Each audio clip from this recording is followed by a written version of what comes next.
வேதத்தில் ஒரு ராஜாவை குறித்து எழுதப்பட்டது. அவன் நான் செய்தேன்னு சொல்லும் பொழுதே, வாயில் வார்த்தை இருக்கும்போதே கர்த்தர் அவனை அடித்தார். மகிமையை எப்போவுமே என்ன செய்யக்கூடாது, நான் தான் அப்படி நின்றக்கூடாது. நான் அப்படின்னாலே அங்கே பெருமை வந்துடுது.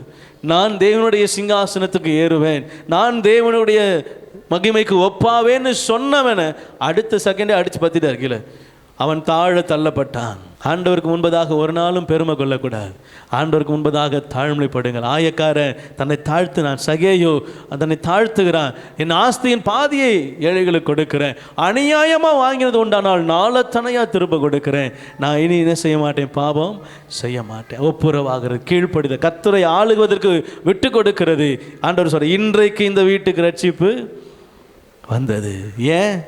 அவன் கர்த்தரை ராஜரிகம் பண்ண விட்டான். ஆமென். நீங்கள் உங்கள் குடும்பத்தை ராஜரிகம் பண்ண விடுங்களேன். அவர் ராஜரிகம் பண்ணுகிற இருதயம் சந்தோஷித்து கம்பீரித்து மகிழும்.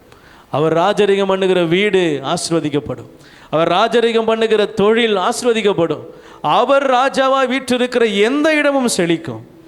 அது வட்டாந்தரையாக இருந்தாலும் செழிக்கும், அது அவாந்தர வெளியாக இருந்தாலும் செழிக்கும், அது மொட்டை காடாக இருந்தாலும் செழிக்கும். காரணம், அவர் தான் உலகத்தை செழிக்க பண்ணுகிறவர். அவர் தான் பூமியில் மனுஷனை பரப்பி, மேகத்தை எழுப்பி, மழை பெய்ய வைத்து, மனுஷனுக்கு ஆகாரத்தை எல்லாவற்றையும் ஆயத்தப்படுது அவர் தான். அவரால் செய்யக்கூடாத காரியம் ஒன்றும். ஆகவே தேவ ஜனமே, விசுவாச மக்களே, தேவ பிள்ளைகளே, உங்கள் யாவரையும் கர்த்தர் ராஜரிகம் பண்ண விரும்புகிறார். உங்கள் வாழ்க்கையை கர்த்தர் அரசால விரும்புகிறார்.